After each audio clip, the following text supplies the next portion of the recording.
সখরীয় 9 অধ্যায় 9 কে রাখবেন আমরা পড়ি।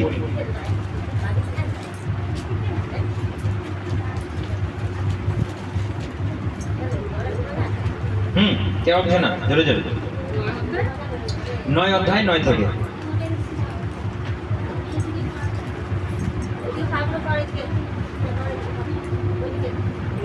সিয়ন দহিতা মহল্লাস করো, হ্যাঁ, জয়ধ্বনি করো, ওগো জেরুসালাম কন্যা। ওই দেখো তোমার ধীরাজ আসছেন হ্যাঁ, তোমার কাছে। যুদ্ধে হয়েছে তিনি জয়ী, তিনি নতনম্র, বর্ধক পৃষ্ঠে, অসীম ভারবাহী পশু শাবক তার বাহন। আমি বিনষ্ট করব ইফ্রিয়মের। ঠিক আছে, ঠিক আছে। কি বলছে? ওই সিয়ন কন্যা অতিশয় উল্লাস করো, হে জেরুসালেম কন্যা জয়ধ্বনি করো, দেখো তোমার রাজা তোমার কাছে আসছেন। হালেলুয়া! দেখো তোমার রাজা তোমার কাছে আসছেন। অর্থাৎ সেই আমাদের যীশু খ্রিস্ট, তিনি আমাদের রাজা, তিনি আমাদের রাজা। প্রথমেই বলছিলাম তিনি কিসের পিঠে চেপে আসছেন? গাধার পিঠে চেপে আসছেন। সবাই মনে করেছিল রাজা আসছে আমাদের, কেমন করে আসবে? টকবক টকবক করতে করতে রাজ মুকুটে রাজকীয় বেশে, হাতে তরোয়াল নিয়ে, হাতে ঢাল নিয়ে আমাদের রাজা আসছে। কিন্তু রাজা কেমন আসছে? গাধায় চেপে, গাধায় চেপে। যে বাপ্তিস্মদাতা যোহন, সে অলরেডি ভেবে বসে আছে আমাদের রাজা এসে আমাকে উদ্ধার করবে। যখন সেই বাপ্তিস্মদাতা কোথায় আছে? জেলেতে। যখন জেল বন্দি, তখন তার আর তস হইছে না। কারণটা কি? আমাকে কে এবার জেল থেকে উদ্ধার করবে? কিন্তু আমি তো জানি আমার রাজা আসছে, আমার ঈশ্বর আসছে রাজার মতো হয়ে, আমার প্রভু আসছে রাজার মতো হয়ে। এখানে কি লেখা রয়েছে? ওই সিয়ন কন্যা অতিশয় উল্লাস করো, হে জেরুসালেম কন্যা জয়ধ্বনি করো। এটা যীশু খ্রিস্ট জেরুসালেমে প্রবেশ করবার 500 বছর আগের ঘটনা। কত বছর? 500 বছর আগের ঘটনা। দেখুন এইটাই কি লেখা রয়েছে, আমরা সবাই মথি বার করি। মথি 21 অধ্যায়, মথি 21 অধ্যায় 1 থেকে আমরা কেউ একজনে পড়ি তাড়াতাড়ি। জেরুসালেমের কাছে এসে তারা বেথফাগে নামক একটি গ্রামে উপস্থিত হলেন। ওই গ্রামটি ছিল অলিভ পাহাড়ের ধারে। যিশু তার 2 জন শিষ্যকে একথা বলে পাঠিয়ে দিলেন, তোমরা সামনের ওই গ্রামে যাও, সেখানে গেলেই দেখতে পাবে শাবক সমেত একটা গাধা বাঁধা রয়েছে, তাদের খুলে নিয়ে আমার কাছে চলে এসো। কেউ যদি তোমাদের কিছু বলে তবে বলবে প্রভুর দরকার আছে, তাহলে সে গাধা দুটি পাঠিয়ে দেবে। এই ঘটনার নবীর মুখনিসৃত বাণী পূর্ণ হলো। সিয়ন তনয়কে তোমরা বলো, ওই দেখো তোমার অধিরাজ আসছেন, তোমারই কাছে তিনি নম্র বর্ধক পৃষ্ঠে আসেন, ভারবাহী পশু শাবকই তার বাহন। হালেলুয়া! পশু শাবক মানে গাধার বাচ্চা তার বাহন হয়ে গেল।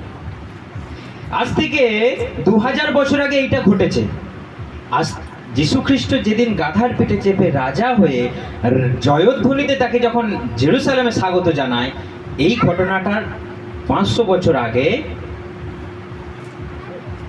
সখরীয় ভাববাদী লিখেছিল, তুমি আর ভয় করো না, কারণ সবাই ভীত সন্ত্রস্ত, শত্রুর ভয়ে সবাই ভীত সন্ত্রস্ত, তুমি আর ভয় করো না। সখরীয় ভাববাদী কি বলছে? আর ভয় করো না সিয়ন কন্যা, অর্থাৎ জেরুসালেম, তুমি আর ভয় করো না। ইসরায়েল, তুমি আর ভয় করো না, তোমার রাজা আসছে, তোমার রাজা আসছে তোমাকে উদ্ধার করবার জন্য। হালেলুয়া! তখন এখানে বাপ্তিস্মদাতা যখন ও তো জানে রাজার মতো হয়ে আসছে, তাহলে হয়তো ফাইটিং করে আমাকে জেল থেকে ছাড়িয়ে নিয়ে চলে যাবে। বাপ্তিস্মদাতা যখন বললে যে আপনিই কি তিনি, না আমরা অন্য কারো প্রত্যাশায় থাকবো। দেখুন একটা বাপ্তিস্মদাতা যখন যীশু খ্রিস্টের 6 মাস আগে যে গর্ভে এসেছে, এবং তারা যখন এলিসাবেথ আর মরিয়ম যখন দুজনা দেখা দেখি হয়েছে, তারাও পেটে পেটে দেখে নিয়েছে। কেমন? যখন যীশু খ্রিস্ট অর্থাৎ মরিয়মের গর্ভে, তখন 6 মাস আগে কে? যোহন বাপ্তিস্মদাতা এলিসাবেথের গর্ভে। যখনই তারা দুই বোন যখনই দেখা করেছে, তখন বাপ্তিস্মদাতা যোহন পেটের উপরে নেচে উঠেছে। কারণটা কি? পেটের মধ্যে উদ্ধারকর্তাকে দেখে নিয়েছে। হালেলুয়া! পেটের মধ্যে উদ্ধারকর্তাকে দেখে নিয়ে ও সেখানে আনন্দে আত্মহারা। সেই ব্যক্তি যখন জন্মগ্রহণ করলো, বাপ্তিস্ম দিল হাজার হাজার লোককে, সেই লোক অপরাধে নয়, তার বাপ্তিস্ম দেবার জন্য, প্রভুর সুসমাচার প্রচার করবার জন্য তাকে জেলবন্দি করলো রাজা হেরোদ। তখন সেখান থেকে ছাড়া না পেয়ে তার মনে একটা সন্দেহ চলে এলো। কিসের সন্দেহ? তাহলে সেই রাজা কয় আমাকে উদ্ধার করতে এসেছে, কারণ আমি তো তার 6 মাস আগে এসেছি, তিনি আমার 6 মাস পরে এসেছে, তাহলে তিনি কি আমাকে উদ্ধার করবেন না? তার মনে একটা সন্দেহ চলে এলো। সেই জন্য তার শিষ্যদেরকে দিয়ে বলে পাঠালো, আপনি কি সেই যিশু? আপনি কি সেই রাজা আমরা যার প্রত্যাশায় থাকবো? না, আমরা অন্য কারো প্রত্যাশায় থাকবো যে তিনি আসবেন আমাকে জেল থেকে ছাড়িয়ে নিয়ে চলে যাবেন। যিশু খ্রিস্ট গিয়ে কি বললেন? যা দেখেছো, যা শুনেছো, গিয়ে বাপ্তিস্মদাতা যোহনকে বলো। হালেলুয়া! তুমি কি দেখেছো? তুমি মরাকে জীবিত হতে দেখেছো, অন্ধ খঞ্জন উলাকে সুস্থ হতে দেখেছো। আর তুমি যে বাণী শুনেছো তাকে বলো, কারণ ভাববানি তুমি কি পড়নি? তুমি সখরীয় কি পড়নি? তুমি জিসাইও কি পড়নি? সেখানে লেখা রয়েছে যে তিনি রাজার বেশে, অর্থাৎ ঘোড়ায় চেপে তরোয়াল নিয়ে রাজা হবার জন্য আসেননি। তার রাজত্ব এই পৃথিবীর জন্য নয়, তিনি রাজা হতে এসেছেন এই বিশ্ব ব্রহ্মাণ্ডের উপরে। হালেলুয়া! তিনি শয়তানের উপরে রাজা হতে এসেছেন, তিনি সমগ্র মানব জাতির উপরে রাজা হতে এসেছেন। তিনি এই পৃথিবীকে রাজা হতে আসেননি, রাজা হেরোদ হতে আসেননি, পন্তীয় পিলাত হতে আসেননি, তিনি প্রধানমন্ত্রী হতে আসেননি, তিনি মুখ্যমন্ত্রী হতে আসেননি, তিনি বিশ্ব ব্রহ্মাণ্ডকে চালাবার জন্য এসেছেন। হালেলুয়া! কিন্তু আমরা কি মনে করলাম? তিনি রাজা আসছে। সেই জন্য এখানে লেখা রয়েছে, তোমরা ভয় করো না, তোমাদেরকে দাসত্বের হাত থেকে উদ্ধার করবে। মানে পাপের দাসত্ব থেকে তোমাদেরকে উদ্ধার করবে, তোমাদেরকে শয়তানের দাসত্ব থেকে উদ্ধার করবে। সেই রাজা তিনি। হালেলুয়া! সেই রাজা তিনি। দেখুন এখানে তারপর লেখা রয়েছে 5:21-5, সিয়ন তনয়কে তোমরা বলো, ওই দেখো তোমার অধিরাজ আসছে তোমারই কাছে, তিনি নম্র, গর্ধপৃষ্ঠে আসীন, ভারবাহী পশু শাবকই তার বাহন। শিষ্যরা গিয়ে যিশুর নির্দেশ মতো কাজ করলেন। তারা শাবক সমেত গাধাটাকে এনে তার পিঠের উপরে নিজেদের কাপড় পেতে দিলেন, আর যিশু তার উপরে বসলেন। সমবেত জনতার মধ্য থেকে অনেকে পথের মাঝখানে নিজেদের পোশাক বিছিয়ে দিল, আর অন্যেরা গাছের ডালে ডাল ভেঙে এনে পথের উপরে ছড়িয়ে দিল। তার সামনে ও পিছনে জনতা চিৎকার করে বলতে লাগলো, হোসান্না, দাউদ কুলতিলক, ধন্য তিনি, প্রভুর প্রতিভূরূপে যার আগমন। হালেলুয়া! দেখুন 500 বছর আগে সখরীয় যেটা বললো সেটা পূর্ণ হয়ে গেল আজ থেকে 2000 বছর আগে। তিনি সেই গাধার পিঠেই চাপলেন এবং সবাই হোসান্না হোসান্না বলে উদ্ধারকর্তা বলতে বলতে তাকে স্বাগত জানালে। কেউ দিয়ে দিল তার দামি চাদরটা, তার দামি জামাটা, কেউ তার কাছে, যার কাছে কিছুই নাই, যার কাছে জামা দেওয়ার মতো নেই, চাদর দেওয়ার মতো নাই, সে কি দিল? গাছের ডাল পেতে। তবুও আমি তাকে প্রাণ ভরে ভালোবাসায় সম্মানের সঙ্গে তাকে আমি স্বাগত জানাচ্ছি। আমার রাজা, আফটার অল তিনি আমার রাজা আসছেন। হালেলুয়া! সেই জন্য আমরা এই গানটা করি, হোসান্না হোসান্না হোসান্না, ধন্য যিশু যিনি প্রভুর নামে আসিতেছেন, যিনি ইসরায়েলের রাজা। হালেলুয়া! আমরা এই গানটাকে একটু তবলার সঙ্গে করি, তাহলে একটু জিনিসটা ভালো হবে। আমাদের বাজনদারের হাতটা বসে গেছে। Quick quick quick quick quick quick. গামছা সব রেডি আছে, শুধু আমাদের গানটা করলেই হবে। এইটা আস্তে করে তালে তালে তাল মিলিয়ে ঝুমঝুম করে, বেশি জোরে নয়, কানের মাথা খেলে হবে না, এটা ঝুমঝুম করে, ঠিক আছে? 1 2 3। সবাই হাত তালি দিতে হবে, কিন্তু হাত তুলে। হোসান্না হোসান্না হোসান্না, ধন্য যিশু যিনি প্রভুর নামে আসিতেছেন, যিনি ইসরায়েলের রাজা। হোসান্না হোসান্না হোসান্না, ধন্য যিশু যিনি প্রভুর নামে আসিতেছেন ইসরায়েল রাজা, যিনি ইসরায়েলের রাজা। সবাই একটু জোরে হাততালি। ওই সিয়ন কন্যে ভয় করিও না, ওই সিয়ন কন্যে ভয় করিও না, দেখো তোমার রাজা আসিতেছেন গর্ধ শাবকে চড়িয়া, দেখো তোমার রাজা আসিতেছেন গর্ধ শাবকে চড়িয়া। হোসান্না হোসান্না হোসান্না ধন্য যিশু যিনি প্রভুর নামে আসিতেছেন, যিনি ইসরায়েলের রাজা। ওই সিয়ন কন্যে আমার দিকে তাকিয়ে ভয় করিও না, ওই সিয়ন কন্যে ভয় করিও না, দেখো তোমার রাজা আসিতেছেন গর্ধ শাবকে চড়িয়া, দেখো তোমার রাজা।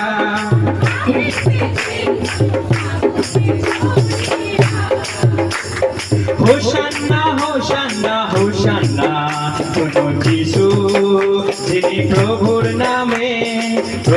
নামে আসিতেছেন, যিনি ইসরায়েলের রাজা। এদিকে যিনি ইসরায়েলের রাজা, যিনি আরো তাড়াতাড়ি যিনি ইসরায়েলের রাজা, যিনি ইসরায়েলের রাজা, যিনি ইসরায়েলের রাজা। হালেলুয়া, জয় যিশু। তিনি ইসরায়েলের রাজা, তিনি আমাদের রাজা। তিনি তরোয়াল হাতে নয়, তিনি অস্ত্র শস্ত্র সুসজ্জিত তিনি নয়, তিনি এলেন নর্মাল সিম্পল, যাতে কেউ দেখে বুঝতে না পারলো তিনি রাজা। অ্যাকচুয়ালি তিনি রাজা। তার মাথার উপরে একটা কাঠ লাগিয়ে বলে দিল তিনি ইসরায়েলের রাজা। তারা ব্যঙ্গ করে লিখলেও সত্যি, হালেলুয়া। তারা উপহাস করে লিখলেও সত্যি, হালেলুয়া। সবাই ব্যঙ্গ বিদ্রুপ করে বলল বটে, কিন্তু তিনি সত্যি করে ইসরায়েলের রাজা। তার ক্যারেক্টার দেখো, এটা আমাদের মুগ্ধ হবার বিষয়। সবাই বলেছে আমি ধ্বংস করতে এসেছি, মারতে এসেছি। সবাই চারটি ঘোড়ার পিঠে চেপে রথে, রাজকীয় সোনায় মোড়া রথে চেপে এসেছে, কিন্তু যীশু খ্রিস্ট গাধা। কত দাম একটা গাধা? তখনকার আমলে বোধহয় 2-3 টাকা দাম হবে। এখনকার আমলে একটা ভালো গাধা কত দাম হবে? খুব যে 15,000 20,000।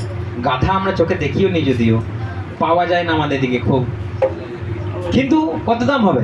20,000 30,000, তার বেশি হবে? ও আচ্ছা, তাহলে হতে পারে হয়তো 50,000। একটা রাজার কাছে 50,000 কি? হ্যাঁ, একটা রাজার কাছে 50,000 কোনো টাকা?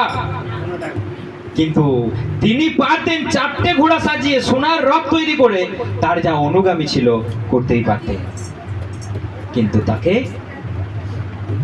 একটা গাধার উপরে চাপানো। সবাই চিৎকার করছে, রাজা রাজা রাজা, উদ্ধারকর্তা। একজন ধমক দিয়ে বলছে, কে বলছে সেটা? একটা যাজক, পুরোহিত। চুপ কর রাজা, তুমি এদেরকে চুপ করতে বলো, কানের মাথা খেয়ে নিচ্ছে। কিন্তু যীশু খ্রিস্ট কি বলছে? এরা যদি চুপ করে তাহলে পাথর কথা বলে উঠবে, হালেলুয়া। কারণ এরা যদি চুপ করে যায় তাহলে পাথর কথা বলে উঠবে, কারণ এরা অন্তরাত্মায় বুঝতে পেরেছে আমাদের রাজা। তুমি তোমার এই জাগতিক চোখে বুঝতে পারো না, তুমি এই বাহ্যিক দৃষ্টিতে তুমি বুঝতে পারো না তিনি রাজা এসে গেছেন। তিনি ভিতর থেকে বুঝতে পেরে গেছেন যে আমাদের রাজা। যখন পবিত্র আত্মা এসে যায়, কেউ তাকে থামাতে পারবে? যখন আপনি ক্যান্সার থেকে সুস্থ হয়ে যান, থামাতে পারবেন? একটা মেন মন্দিরের সামনে ফটকে একটা রোগী থাকতো, সে খঞ্জক, চলতে পারতো না, কিন্তু যখন তাকে পিতরা তখন যাকে সুস্থ করে দিল, তাকে থামিয়েছিল কেউ? থামাতে পেরেছিল কেউ? না। যখন সেই পুষ্করিণীর ধারে একজন রোগী ছিল, পুষ্করিণীর ধারে, যীশু খ্রিস্ট তাকে বললো তুমি উঠে চলে বেড়াও, উঠে চলে বেড়াও। সেই লোকটাকে থামাতে পেরেছিল না, তাকে থামানো যাবে না, তাকে থামানো যায় না। যে ঈশ্বরের স্বাদ পেয়ে নিয়েছে, যে যিশুকে বুঝে নিয়েছে, তাকে থামানোর শক্তি কারো নাই। হালেলুয়া। সেই জন্য তারা যখন চিৎকার করছে আমার রাজাকে পেয়ে, ধমক দিচ্ছে, চুপ করাচ্ছে, চুপ করো, চুপ করো, রাজা প্রভু যিশু গুরু তুমি এদেরকে চুপ করতে বলো না। এরা এত চেঁচাচ্ছে, এরা চুপ করবে না। এরা চুপ করলে পাথরগুলো আমাকে রাজা রাজা বলে চিৎকার করবে। হালেলুয়া। এখন দেখবেন আমাদের যে চিপ আছে না, ফোনেতে গান হয়, সেই চিপের সঙ্গে যদি স্টোন না থাকে গান হবে না। সেই চিপের সঙ্গে যে আমাদের 8GB 5GB চিপগুলো হয় না ফোনেতে, আমরা যেটাকে মেমোরি বলি, সেই চিপের সঙ্গে যদি স্টোন ম্যাচ আপ না থাকে, স্টোন যদি মিক্স না থাকে, সে চিপ তৈরি হবে না, গান হবে না। যীশু খ্রিস্ট কি বলেছে?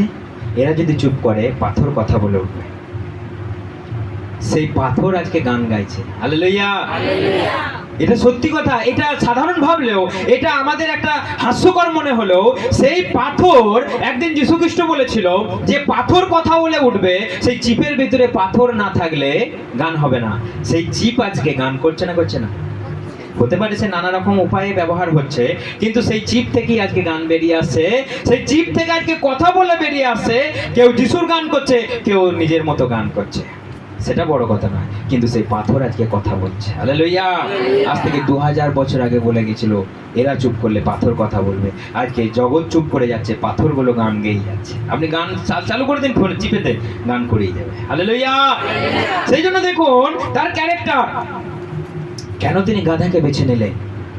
কেন তিনি গাধাকে বেছে নিলেন? তার চরিত্র। তার চরিত্র।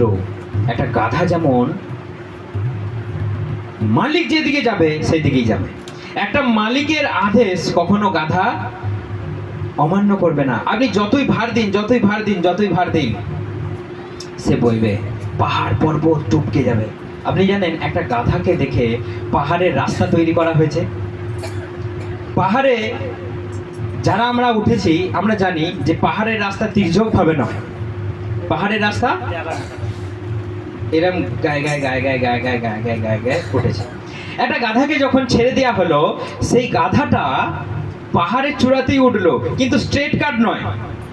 সে বেঁকে বেঁকে যেদিকে বুঝতে পারলো আমার পিঠের বোঝাটাকে হালকা ভাবে আমি বহন করে নিয়ে যেতে পারবো, সেই দিক দিয়ে মানুষেরা পথ শুরু করলো, রাস্তা তৈরি করলো একটা গাধাকে অনুসরণ করে। আজকে কত কথাই বলে না, গাধারে মাথা মোটা গাধা বলি তো আমরা, কিন্তু গাধাকে দেখি পাহাড়ে ওঠার রাস্তা তৈরি হয়েছে একটা গাধাকে দেখে। কারণ একটা গাধা জানে যে আমি কিভাবে পাহাড়ে উঠবো, আর তখনকার দিনে পাহাড়ে বোঝা বইবার জন্য গাধাকেই ব্যবহার করা হতো, আর কোনো পশু ছিল না। সেই জন্য গাধাকে তিনি বেছে নিলেন। গাধাকে তিনি বেছে নিলেন কারণ গাধাই মানুষ চড়তো, আর গাধার স্বভাব সব সময় নত। মালিক যেদিকে নিয়ে যাবে সেদিকেই যাবে, একটাও টু শব্দ করবে না। হালেলুয়া। সেই জন্য এখানে লেখা রয়েছে তিনি গাধাকে বেছে নিলে। তার ক্যারেক্টার, তার চরিত্র, তার ধার্মিকতা, তার নম্রতা, তিনি একটা কথা বলেননি। দেখেছেন কোথাও যে প্রতিবাদ করছে, রাজা তুমি জানো এরা আমাকে মিথ্যে করে বলছে? বলেছে কোনোদিনও? একটা কথাও বলেনি। রাজার বিরুদ্ধে, হেরোদের বিরুদ্ধে, পিলাতের বিরুদ্ধে, জনতার বিরুদ্ধে একটা কথাও বলেনি। চুপচাপ তিনি শুধু মার খেয়ে গেছেন, চুপচাপ তিনি মুখ বুজে সহ্য করে গেছেন।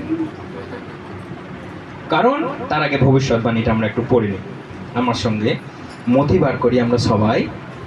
মথি 12 অধ্যায় পড়ি আমরা সবাই। 12 অধ্যায় 18 থেকে।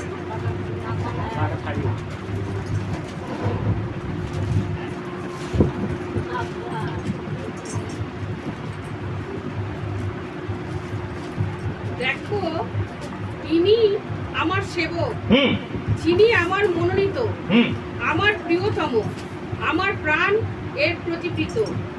এর উপরেই অধিষ্ঠান করবে আমার আত্মা। সর্বজাতির কাছে ইনি ঘোষণা করবেন বিচারের বাণী। তিনি বিবাদে প্রবৃত্ত হবেন না। তিনি বিবাদে প্রবৃত্ত হবেন না। এটা আমরা চলতি ভাষায় পড়ি। চলতি ভাষায় তো আরো একটা কমন ল্যাঙ্গুয়েজ পড়ি আমরা। এই আমার দাস, হ্যাঁ। যে আমি মনোনীত করেছি, হুম আমার অতি প্রিয়জন, হ্যাঁ। তার উপর আমি সন্তুষ্ট। হুম। আমি তার উপরে আমার আত্মার প্রভাব রাখবো। হুম। তাকে তিনি ইহুদি ও কাছে ন্যায়নীতির বাণী প্রচার করবেন। হুম তিনি কলহ বিবাদ করবেন না। হুম। লোকের পথে ঘাটে তার গলার স্বর শুনবে না। তিনি কলহ করবেন না, তিনি বিবাদ করবেন না। এখানে কি লেখা আছে? তিনি বিবাদে প্রবৃত্ত হবেন না। তিনি বিবাদে প্রবৃত্ত হবেন। এখানে আরো সুন্দর লেখা আছে, তার কণ্ঠ হবে না সোচ্চার। তার কণ্ঠ হবে না সোচ্চার। এখানে কি লেখা রয়েছে? তিনি উচ্চ শব্দ করবেন না। হালেলুয়া। শোনা গেছে কোথাও? পথে ঘাটে তার স্বরও শোনা যাবে না। পথে ঘাটে তার স্বর, এটা ক্যারেক্টার, যীশু খ্রিস্টের ক্যারেক্টার। সেই জন্য তিনি গাধাকে ডেকে নিয়ে এলেন। তিনি ঘোড়ায় চেপে আসতেই পারতেন, তার কাছে সেই ক্ষমতা ছিল। তার চেহারা ছিল রাজার মতো, তার হাইট ছিল রাজার মতো, তার রূপ ছিল রাজার মতো, তার বডি ছিল রাজার মতো। অ্যাজ এ কিং, তিনি একজন কিং। তার চেহারা আমাদের মতো ভুঁড়ি চর্বি নয়, তার চেহারা ছিল রাজার মতো, সিক্স প্যাক বডি। তিনি কাঠ ঘষে ঘষে তার সিক্স প্যাক হয়ে গেছিল। এটা সত্যি কথা, কারণ তিনি কাঠের কাজ করতেন। আর যারা কাঠের কাজ করে তাদের দেখবেন বডি তৈরি হয়ে গেছে। তিনি সেই রাজা, তিনি রাজার উপরে চাপলে তিনি রাজাই হতে পারতেন, কিন্তু তিনি গাধার পিঠে চেপে এলেন যাতে কেউ তাকে দেখে বুঝতে না পারে যে তিনি আমাদের রাজা। সেই জন্য এখানে লেখা রয়েছে তিনি কলহ করবেন না। কলহ মানে কি? তিনি কারোর সঙ্গে বিবাদে লিপ্ত হবে না। তিনি রাস্তাঘাটে চেঁচিয়ে কারোর সঙ্গে কথা বলবে না। তিনি নিঃশব্দ থাকবেন। এবং 21:20 কি লেখা রয়েছে? দলিত নল তিনি ভাঙবেন না। দলিত নল মানে তিনি ফেলবেন না ধুমায়িত সলিতা। তিনি দলিত, আমরা এটা চলতি ভাষায় পড়ি। ওটা কি লেখা আছে? 20 মাঝখান ও বেদগাছ তিনি ভাঙবেন না। হ্যাঁ, মানে যে অলরেডি মচকে গেছে, ভাঙাচোরা, তাকে তিনি আর ভাঙতে যাবেন না। কথাটার মানে কি? এই কথাটার মানে, এই কথাটার মানে হচ্ছে যে যে পাপী, যে নোংরা, তাকে আমি আর কিছু বলতে যাব না। তোমরা আমার বিরুদ্ধে অভিযোগ করছো, আমাকে ক্রুশে দিচ্ছ, আমি আর কি বলবো তোমাদের? আমি আর কি তোমাদের বলবো? কারণ যীশু খ্রিস্ট সেই জন্য চুপচাপ। পিলাত তাকে জিজ্ঞাসা করলো, তুমি তো বলো তোমার কাছে কি সত্য আছে, আমাকে বলো। আমার কাছে ক্ষমতা আছে তোমাকে ছেড়ে দেবার আর তোমাকে ক্রুশে দেবার। যীশু খ্রিস্ট কি বললেন? যেটা উপর থেকে দেয়া হয়েছে সেইটা ছাড়া তোমার কাছে কোনো ক্ষমতাই নেই। হালেলুয়া। যেটা উপর থেকে ঈশ্বর মনোনীত করেছে, যেটা ঈশ্বর তোমাকে অ্যালাউ করেছে, আজকে ঈশ্বরের পুত্রকে তোমাকে সাইন করে দিতে হবে। আনটিল ডেথ, মৃত্যু পর্যন্ত তোমাকে সাইন করে দিতে হবে। তিনি সেটাই করলেন। যীশু খ্রিস্ট বললেন, আমার উপরে তোমার কোনো অধিকার নেই, আমার উপরে তোমার কোনো অধিকার নেই।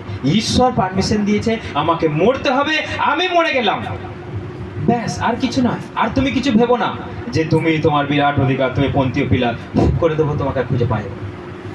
কিন্তু তিনি করলেন না। তিনি নম্র, তিনি থ্যাঁতলা নল ভাঙবেন না। মানে যেটা ভেঙে গেছে আর কি ভাঙবো? হ্যাঁ, সেটাকে আমি আবার থেঁতলে মশলা মেটে দেবো নাকি? যেটা ভেঙে গেছে, যে পাপি তাপি, যে নশ্বর, যে একদম চলে গেছে, তাকে আর ফিরিয়ে আনার কিছু নাই, তাকে আর বুঝিয়ে পারিয়ে কিছু হবে না। প্রভু ছেড়ে দিলেন, যাও তোমরা। বাইবেল বলছে তিনি তাদের কামনা বাসনায়, তাদের অভিলাষে তিনি তাদেরকে ছেড়ে দিলেন। মর গাতুরা, আমি আর পারলাম না। আমার কথা নয়, আমরা যদি রোমিও পড়ি, তিনি ছেড়ে দিলেন তাদেরকে।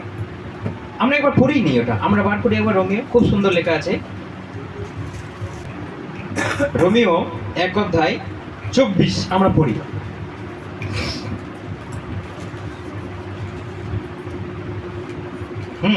অসুচিতার প্রতি আসক্তির জন্য ঈশ্বর তাদের অভিলাষ অনুসারে চলতে দিয়েছেন।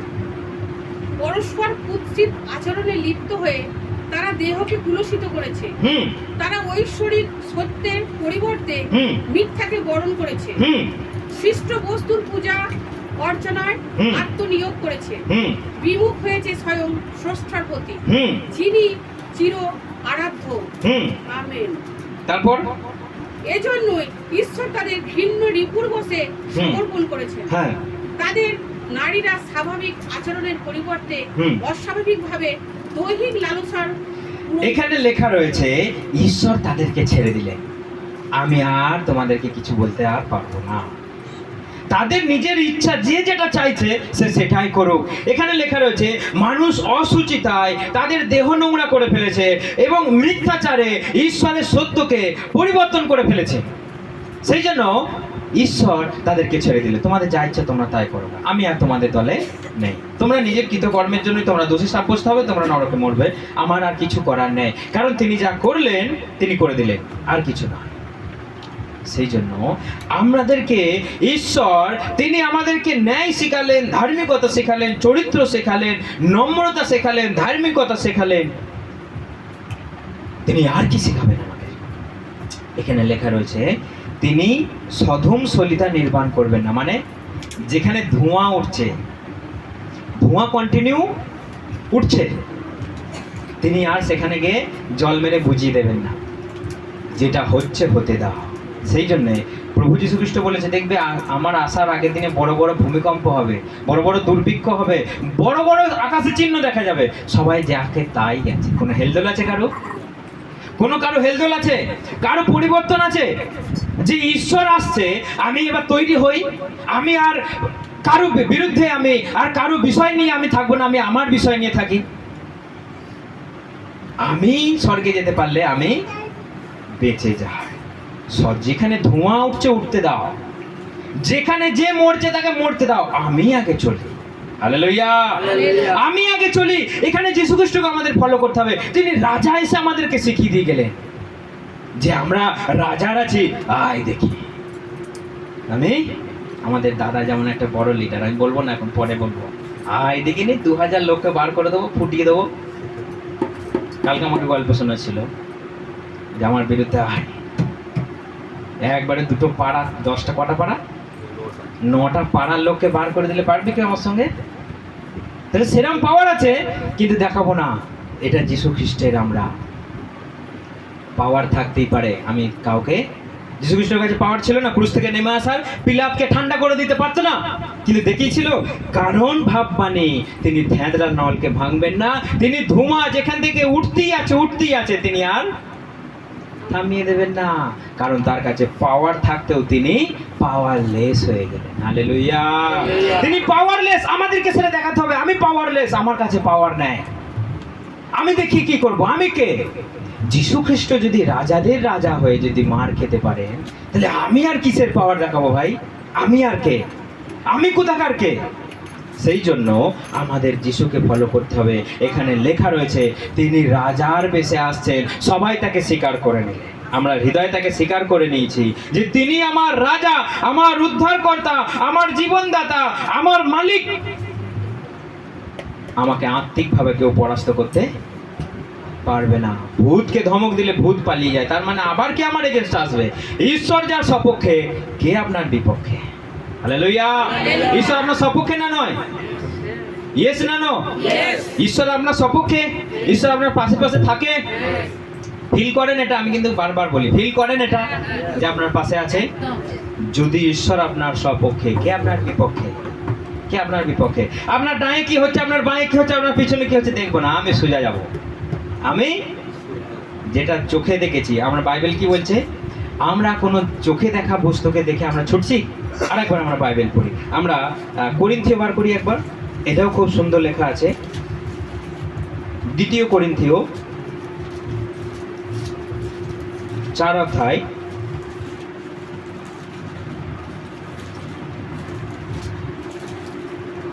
কি লেখা আছে? 2 করিন্থীয় 4 অধ্যায় 17। দেখুন এই বাক্যটা আজকে আমাদের শেষ বাক্য, আমরা স্মরণ করি সবাই। 2 করিন্থীয় 4 অধ্যায় 17। এই অকিঞ্চিত ক্ষণিক দুঃখে দুর্দশা আমাদের জন্য গড়ে তুলেছে ক্রমবর্ধমান অতুল গৌরবের সম্পদ। আমাদের দৃষ্টি তাই দৃশ্যমান কোনো কিছুর দিকে নয়, বরং দৃষ্টির অতীত বিষয়ের প্রতি নিবদ্ধ।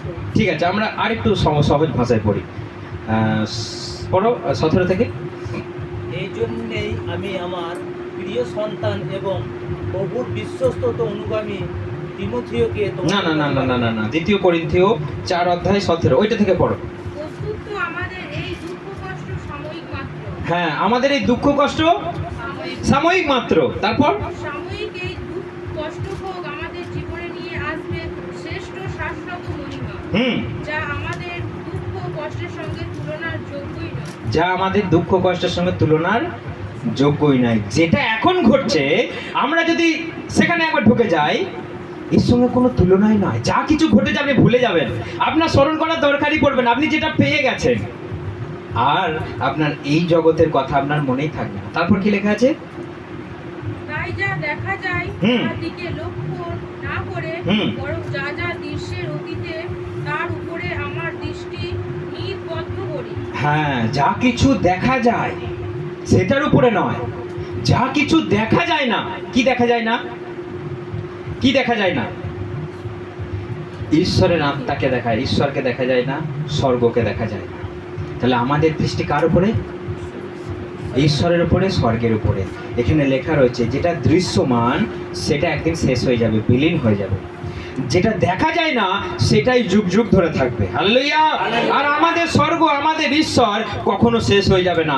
আমরা সেই অদৃশ্য বস্তুর দিকে ছুটে চলেছি। তাহলে কে কি করছে, কোথায় কি হচ্ছে, আমার পেছনে কি হচ্ছে, আমার দেখার কারো দরকার নেই, আমার দেখার কোনো দরকার নেই। আমি তো দেখছি যেটা দেখা যায় না, আমি তো দেখছি যেটা আমার সামনে খোলা আছে কিন্তু আমার চোখের দৃষ্টিগোচর নয়। সেই রাজ্য, সেই ঈশ্বর, আমি তার দিকে ছুটে চলেছি। যেটা একবার পেয়ে গেলে এই জগতের বিষয়বস্তু আমার কাছে তুচ্ছ হয়ে যাবে। হালেলুয়া! আজকে আমরা এই জগতের মধ্যে আমরা অনেক কিছুতে আমরা জড়িয়ে আছি, কিন্তু যদি একবার সেখানে পৌঁছে যেতে পারি, আমাদের আর এইসব মনেই থাকবে না। কি হয়েছে ভাই আমি ভুলে গেছি। এখন যদি কেউ 10-12টা হিরে খুঁজে পায়, তার মনে থাকবে কি হয়েছে? সবাইকে তখন খাওয়াতে চলে আসে। তখন মনে থাকবে না, জোর যা হয়েছে হয়েছে, আমি হিরে তো পেয়ে গেছি, আমি টাকা তো বান্ডিল তো কুড়িয়ে পেয়ে গেছি। মনে থাকবে তার তখন কি হয়েছে না হয়েছে? সারাদিন কাজ করলেন, মাইনেটা পেলে মনে থাকে? সত্যি কথা বলুন দাদা, মনে থাকে? যদি কাজ হাত পা ধুয়ে এসে যদি টাকাটা গুনে নেন, থাকবে কোনো যন্ত্রণা? সত্যি কথা এটাই। সারাদিন আপনি যখন কাজ করছেন রোদে তাতে, তখন মনে হবে ও কখন 3টে বাজবে, কখন শেষ হবে। কিন্তু টাকাটা পেয়ে গেলে আর 3টে, ওই তখন মনে হয় ওই কষ্টটা, তখন মনে হয় যে আমার কষ্ট চলে গেল। আমরা যেদিন স্বর্গে ঢুকে যাবো এসব কিছু মনে থাকবে না। আর আমরা যে ঈশ্বরকে পেয়ে গেছি, আমাদের আর দুঃখ কষ্ট থাকার কোনো উচিত নয়, থাকার কোনো দরকার নয়। আমরা সবাই যীশু খ্রিস্টকে ফলো করি, যিনি আমাদেরকে শিখিয়ে গেছেন তোমরা নত হও, নম্র হও, সরল হও, শিশুর মতো হও, তবেই তোমরা সেখানে যেতে পারবে। হালেলুয়া! আর তিনিই আমাদের রাজা।